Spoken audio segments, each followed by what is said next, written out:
Hello, Russian girl Natalya is here. Welcome to my channel where I share the moments from my life in Russia but in the English language for people from other countries. A couple of weeks ago, I went for a one-day rural excursion. By the way, I shared pictures and videos on my Telegram channel exactly during the trip. Scan the code on your screen and join us. Also, a link to the channel will be in the description below the video. We went to Krasnoarmeysky district. In the beginning of the trip, I got some nostalgia because we were going by exactly that road which I went by with my grandparents to our garden throughout my childhood and my teenage. Well, okay, while here is our road footage, let me tell you about Krasnoarmeysky district of Chelyabinsk oblast a bit. If you look at this map of our oblast, then you can see that it's located on the border of our oblast. This district was founded on January 13th, 1941. The district population was almost 50,000 in the beginning of 2024. The district capital is Chelyabinsk, where we went to the first of all. The economy of the district is linked to agriculture. It includes agricultural enterprises and farms. You notice that I mentioned a word selo a couple of times. In the English language, there is just one word for a rural settlement: village.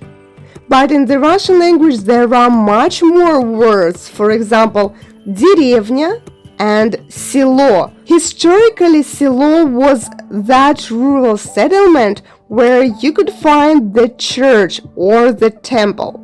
There wasn't any church in деревня. Selo is bigger than деревня, but it still can't be called a town. So first of all, we arrived to Chelyabinsk. It's located almost 37 kilometers away from my city Chelyabinsk. When we came there, we had a small walk to the local square,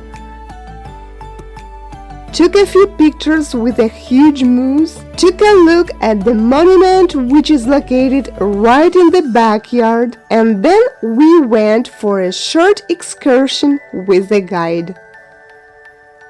Mosque was founded as a military fortress settlement on August 1st, 1736.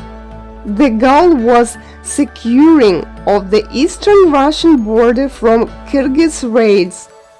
By the way, looking ahead, I will say that we saw the model of that fortress in the local history museum. The settlement had been increasing. In 1739 just 64 families lived here, but now here are almost 10,000 inhabitants.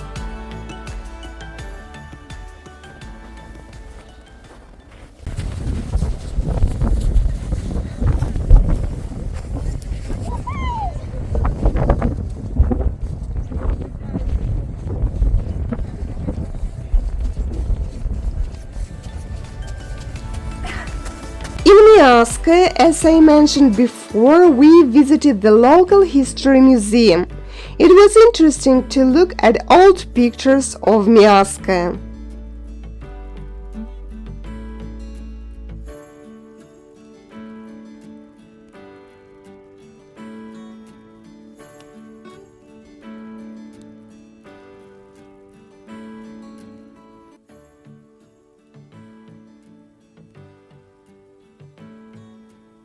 Also, we saw old tape recorders and things that were found during the excavations. We found out that dinosaurs had never been here, only mammoths lived in these places, and we saw how local Cossacks lived when the fortress was just founded.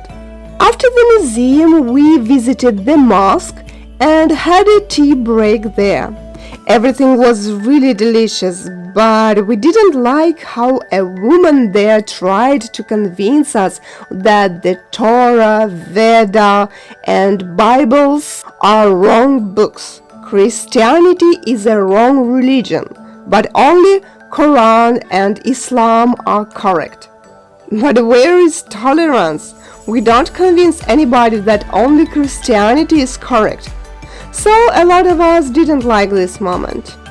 After the tea break, we said goodbye to Miatske and left for Selo Bradakalmak, which is located 73 kilometers away from Chelyabinsk, and it was officially founded in 1715. There are some documents though which prove that there was another settlement before and it burned down, but then it was rebuilt. Our way to Bradakalmak was really fun.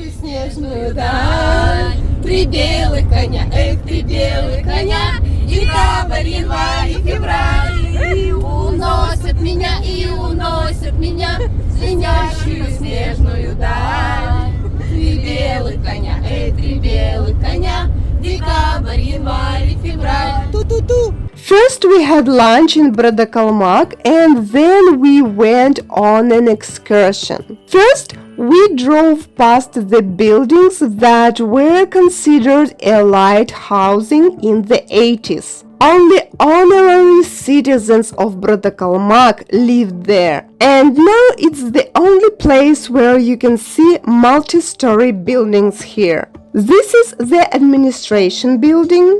Before 1959, Bradakalmak was the prosperous capital of a district which had the same name. There was the brick factory, the creamery, a huge granary complex, but then in 1957 the nuclear accident occurred at the Mayak Production Association when radionuclides were released by a chemical explosion in a radioactive waste storage tank. After that, people started leaving Bradakalmak. In the 90s, people started coming to Bradakalmak from the cities, but they were mostly those people who lost their housing. Now there are about 3,000 inhabitants in Bradakalmak. This street is empty now. Before here were big houses, but it's the marshland. Slowly it became impossible to live here and all the people moved.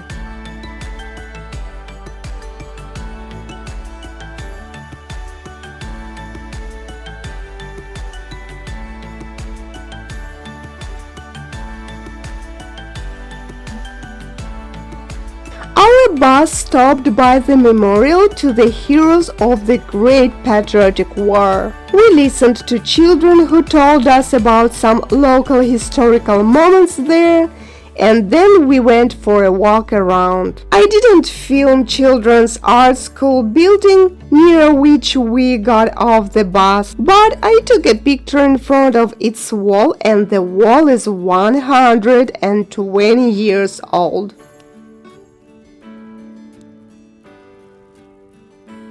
We passed by a few really old houses and then went to the local church. The first wooden church was pledged in Bradakalmak in 1740, and in 1836 the stone temple was built.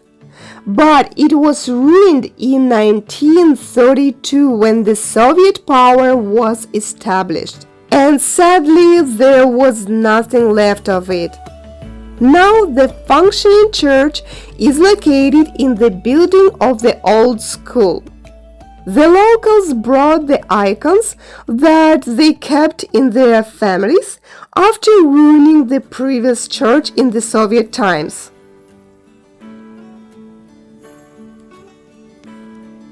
The church was sanctified in 2012.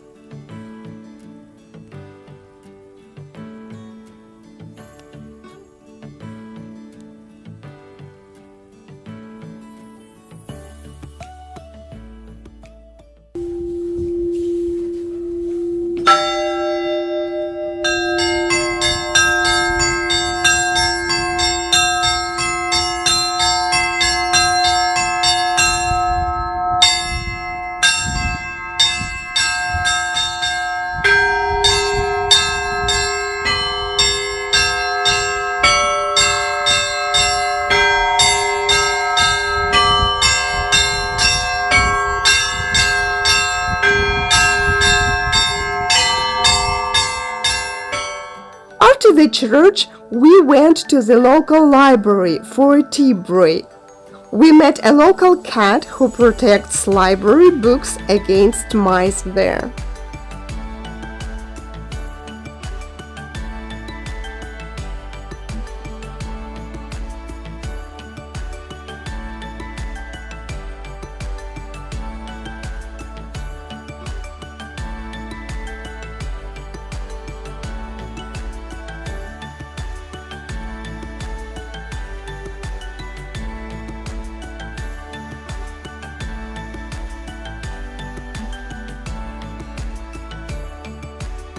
And after the break, we went to the felt shop and watched the process of making valenky, or felt boots in English.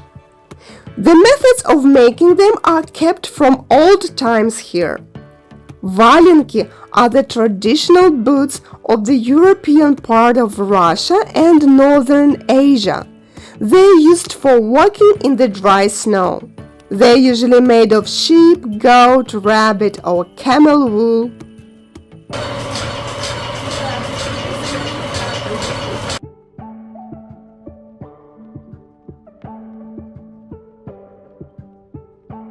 By the way, I had no idea that a pattern of these boots is so huge.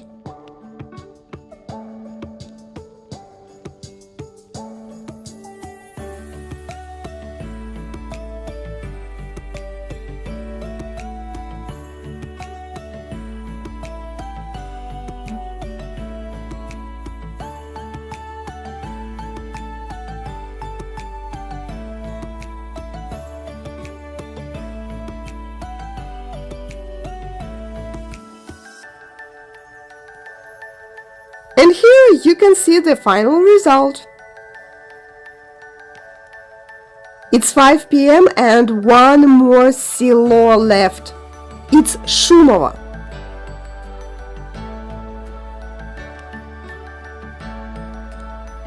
We didn't plan to have an excursion around there. We planned just to visit a place where pickled vegetables are produced.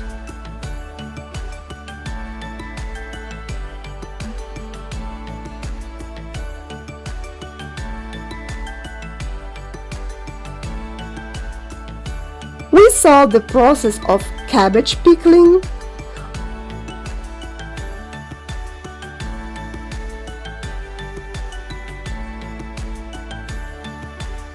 our youngest participant learned how to prepare cabbage for pickling. We tried farm products such as jams, boiled potato, pickles. I bought a few jars and I'm thankful to one of my viewers for that because I received a donation in the morning. If you also want to support my vlogs, the links for that are in the description below this video. Our way home was fun again.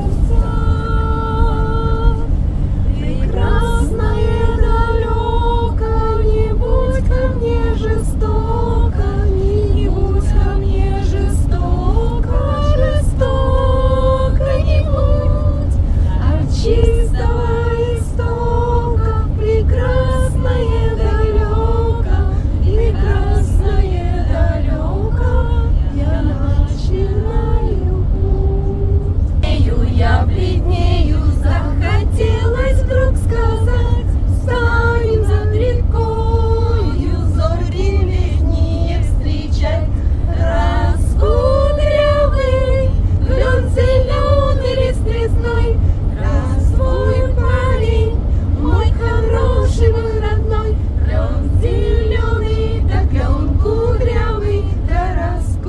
Thank you for watching.